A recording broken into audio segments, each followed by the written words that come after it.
Hey YouTube, welcome to my channel, or welcome back if you've been here before. My name is Vanessa. I am an American who's moving abroad, and I started this channel so that I can document, ask questions, and have conversations with like-minded people. So maybe you yourself are considering moving abroad, maybe you have plans to move abroad, or maybe you're someone who's already moved abroad and you just want to have community and conversation with people who are thinking and questioning some of the same things that you are. So if you are one of those people, welcome to my channel. Let's just dive in. I don't want to waste any time, okay? So today's video, I want to talk about a question I have been asking myself a lot lately. And this question is sort of like, it's like sort of two questions in one, right? Okay. The first is, should we quit our jobs? So that's sort of the overarching question. A lot of people, there's just a lot of conversation about quitting jobs, okay? Put a pin in that.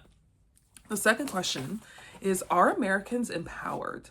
And I have been asking myself this question a lot. I read a book earlier this year by Tara Moore, but this book was really, really good. It got me thinking about so many things. And the question in the book, it wasn't phrased as a question, it was a statement that said that American women are free, but they're not empowered.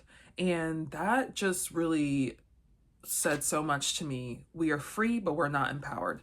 As someone who has been working so much on wanting to be more empowered and more confident in the direction I'm moving my life in, that question was just like, wow, yeah, we have so many freedoms in America, but are we really empowered to embark on those freedoms? So that's what I want to talk about in today's video, sort of like those two questions. And the reason that these two questions in my mind can go together is because there's been so much conversation online about quitting your job. Should we quit our jobs? And I feel like there's been this huge shift from 2020 to 2025 now, where there's so much fear, and I totally get it. There's so much fear around quitting our jobs. But the fear and the conversations online that I'm seeing are really, I think, showing how disempowered we can be as Americans, or how we are. Just, it's not it's not our fault. It's the system that has been built. So, just two questions I want to talk through a little bit today. So yeah, let's dive in. So like I mentioned before, I'm chronically online. I'm an online person, okay? And I've been seeing this shift in the way that people talk about jobs online. When I say online, I will be specific. I'm on Threads right now. I have just recently broken my Twitter/X edition.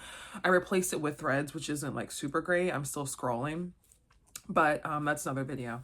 But I remember the conversation in 2020 was so I feel empowered, right? 2020 was obviously so scary. It was catastrophic. There was so much confusion, but I think what came out of that confusion and that chaos was more of a sense of empowerment. People were quitting their jobs. Everywhere you turn, people were quitting their jobs. Whether or not it was because people were sick or we wanted to be inside. It was something we've never experienced before. And it was still a scary time, right? 2020 was scary. 2025 is scary, maybe equally as scary, but for different reasons. But there has been such a shift between 2020, when we were quit those jobs, we will figure it out. The world is ending. The world's going to end at some point. We're all going to die at some point, which is true. I'm quit these jobs. I want to live my life, right? That was the conversation in 2020.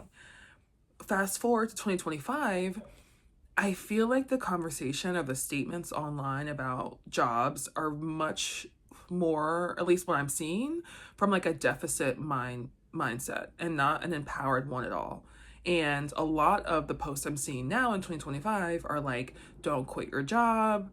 This job market is horrible. If you have a job right now, hold on to it. Okay, so let me say this. Part of my thoughts, my ideology is that there are multiple truths, right? We can balance multiple truths. This can be true, and also this can be true. What has been true in 2020 and 2025 is that we need jobs. Folks need jobs. We need to be able to pay our bills, right? That hasn't changed. Inflation has changed. Things are more expensive, but it was very expensive in 2020 and 2021, as well. So Yes, on one end, we need jobs. We need to be able to pay these bills, right? Another truth to that is that these jobs are increasingly becoming more and more just ridiculous, right? They are asking us for so much. They are saying, we want you to live in a fast-paced environment, and they want you to be working 40 hours a week, which is really the minimum. I think most people are actually working more like 50, especially if you are remote or, you're on Slack or you're checking emails. They want you to work so much, be constantly working. They don't want to pay you. That's the biggest thing, okay? I live outside of New York City. I'm seeing job listings for $55,000. And that's no shade to people who work those jobs, because again, we all need money. But these jobs are increasingly, it's getting very exploitative, okay? The jobs are increasingly demanding more and more. People are increasingly becoming more burnt out, unsatisfied with the roles. The roles are just changing, policies are changing. I saw one thing online yesterday where this woman said that her company decided to switch the PTO policy this week. Like, it's December, and they switched the PTO policy. I can't think of the word, but they switched it from how much you would have, like they give you X amount of days, to accrued days. Switching a PTO policy at the end of the year and saying that you now could only be accrued is so messed up. Why do people want to take a vacation in January? Right? And so these changes are happening so much, and I feel like it's really unfortunate because, like, yes, we need jobs. The jobs know that, and the offerings are becoming so bad. And what's I think ends up happening is that because we need jobs, things are becoming so much more expensive. It's literally like disempowering us as workers, because now we're like, well, I need this job. I have to do I have to do this. I have to do that. So again, I'm bringing these things to attention, not to like demonize or point blame on any one person. We are individuals in the system. There's only so much we can do. But what I'm seeing right now is like literally we are becoming more and more disempowered. We are agreeing to do the most outrageous things. These companies do not care. They're asking us to do the craziest things, all, because they need to increase stockholder share or whatever. Like increase the kickback to the stockholders. So it's really troubling to see like just this disempowerment in real time of American workers. And then the third truth to like really hold together is that it is true that if we continue working these jobs that we hate day in and day out, that's going to affect your life, right? And all of those truths I think are really, really tricky, and they're something that I've been thinking about a lot lately, and it's hard for me to just like find a solution. And I'm wondering if other people are feeling these things and seeing these things online, just how much the conversation has shifted, and it's shifted into such a disempowered place, that for me is just really troubling to see. A little bit of background on me: I actually did quit my job in 2020, or maybe 2021. I had no backup plan. And I'm not recommending that people do that. But as someone who did take that leap and did quit my job, I think and I'm here in 2025 figuring it out. Quitting my job was such a big leap for me, and such a big leap of faith, and something that taught me so much about myself, about life, about like my fears and what holds me back. So I'm so happy I did it. And I totally understand that not everyone can do it. I made the decision and I quit my job and I moved back in with my family. And it was a hard decision. It was a sacrifice, but it was also it was a sacrifice on one end, but on the other end, it was opening up my world to so much potential. It opened my world up to so much potential. I also, in 2025, this year, I became one of the billion Black women that were let go. So it's sort of like in the last 4 years, I've had a layoff this year, and I quit my job in 2021. Both times, like, were filled obviously with so much fear and, like at times a very like scarce mindset about what I could do moving forward.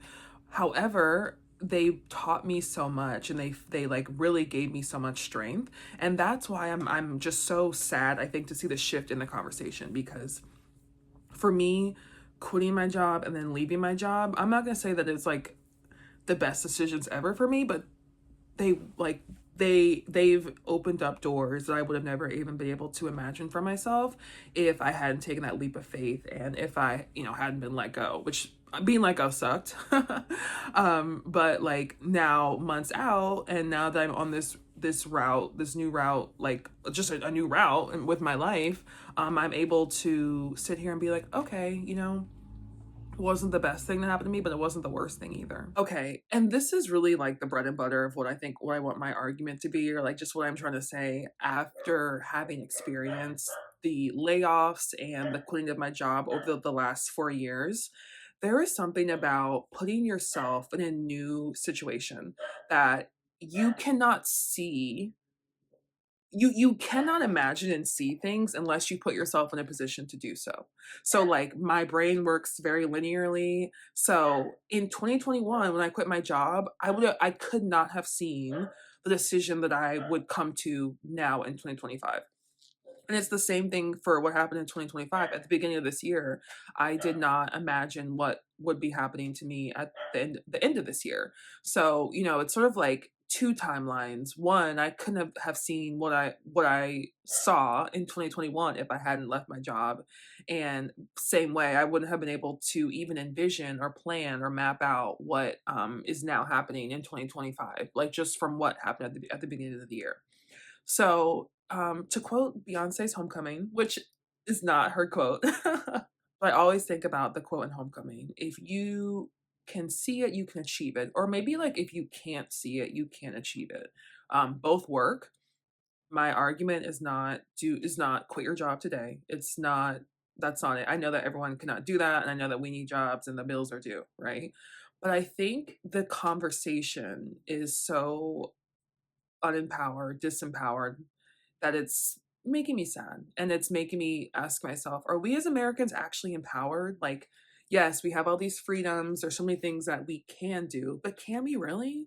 Like, if we are taught that from 18, we have to decide what our role in this economy will be, and then we can only be that for the next 40 years, are we really free? Are we really empowered? Um, I don't know. And that's something I've been asking myself, and I want to know what you guys think. So sort of like two questions, right? Should we quit our jobs? I can't tell you what to do, but quitting my job was the best thing for me. It was followed by months of hardship and challenges, but now that I have done it, I'm so happy I did. And that's why whenever people are talking to me about switching jobs or, starting something new, I want to encourage them so much. And even if you can't quit your job today, maybe tell yourself, I'm only going to do this job for 12 more months and like really commit to it and see where your mind goes. Like, I think you would be so surprised to see what you can create and what you can imagine and build up. Um, just by allowing yourself mentally to be in that place. Quitting my job and then being laid off have been really challenging, but they've been so eye-opening, so perspective shifting. So I am team quit that job. Okay. I can make another video about jobs. They suck. I'm sorry. The 9 to 5 jobs, they are just, I think after leaving my job and then getting laid off, even though I don't work a traditional 9 to 5 right now, but I'm still like in the 9 to 5 space. So there is no harm on that. But it's for me very unfulfilling to think about, living my life and having my full days be committed to making someone else's dream possible and doing work that really to the person for the people who we're doing the work for, it means nothing to them other than to again get more money for their stockholders. And I think what's really horrible about it and really challenging is that they want you to make it your everything. I just can't do that. I can't show up to job interviews and like I just can't do it anymore, y'all. I'm over it. I don't know. Maybe it's just like because I'm in my 30s now. I'm so different about the way I think about work and the way I think about jobs. I'm someone I like to give my all, and it's giving your all, giving my all to a 9 to 5 was not rewarding. It did not bring me back anything other than a paycheck. That was the same paycheck every week, and that barely increased when the cost of living was increasing. So right now, it's just I'm not. I am not team stay at your job. I'm not team, you know, tell you what to do with your life, but I definitely think that the conversation is shifting into a space that I don't think is great for us. And I just want to know what you all think. Okay. I'm not saying quit your job, but consider it, think about it, dream big, and see what we can achieve. Okay, that's it for this video. Thank you for watching. Thank you for making it to the end. If you like conversations like this, stick around. I'm going to be making more videos just about America, leaving America, the whole process of that. I'm going to talk more about my visa and the actual, like, how I'm actually moving abroad and things like that. So yeah, thank you for making it this far, and I hope you have a great day. All right, see you later.